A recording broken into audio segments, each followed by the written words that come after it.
Hello, my name is Michelle Kim, and I'm a rising junior at George Mason pursuing a bachelor's in social work.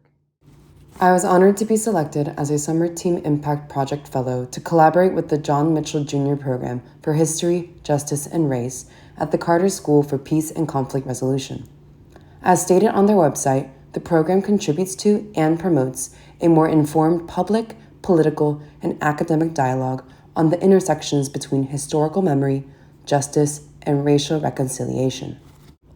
Through the leadership of the director of JMJP, Dr. Charles Chavis, and his book, The Silent Shore, The Lynching of Matthew Williams and the Politics of Racism in the Free State, I began to understand concepts such as systemic racism, disenfranchisement, displacement, and historical trauma theory. The history of the Eastern Shore of Maryland is riddled with racial terror that continues to affect the Black community through generations.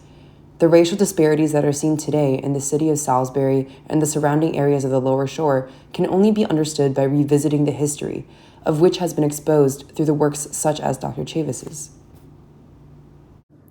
Reading The Silent Shore provoked the activist within me, as I was confounded by just how systematic racism is in this country, to the point that it has become almost elusive, to the effect that most people do not even raise a question to how things are the way they are now.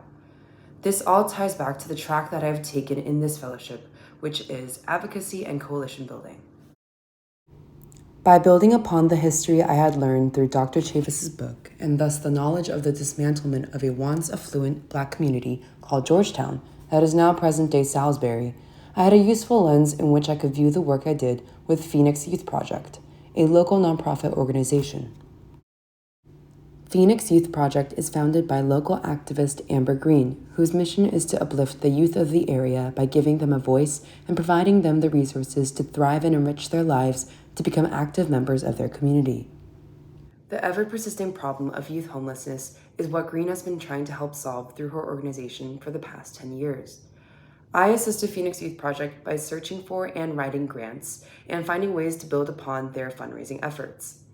Grants, both local and federal, are crucial in supplying funds to run the organization, from being able to diversify their programs for the youth, running their drop-in center and youth shelter, and also to help pay for their staff. I also collected and configured data that painted a more precise picture of the pressing issue of homelessness in the youth and predominantly Black community in Salisbury. Through this infographic I have created, it is clear that the youth homelessness issue is disproportionately affecting the Black community in Whatcomco County, where Salisbury is located. Looking through the casework of the clients at Fenix, I was able to draw out stories of the youth in the area and viscerally feel the struggle in their lack of access to resources. I understand now that the systemic inequity that exists today, such as the problem Amber Green and Fenix Youth Project is trying to solve, stems from a long-winded history of destruction and displacement, one that has continued to grow and stifle the Black community through a system of silence.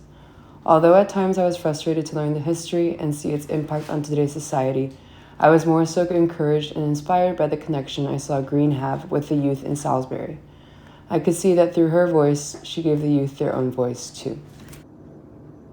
Through my Summer Team Impact Fellowship with JMJP, I have learned the importance of history as a future social worker and what it truly means to be culturally competent, and also how vital it is to keep the spirit of social activism. With this spirit, we can one day dismantle not only the system of silence, but the deep-seated relationship that America has with racism. To learn more about Dr. Chavis's work in Salisbury, Maryland, you can visit www.hiddeninfullview.com to register to see the documentary based on his book, The Silent Shore.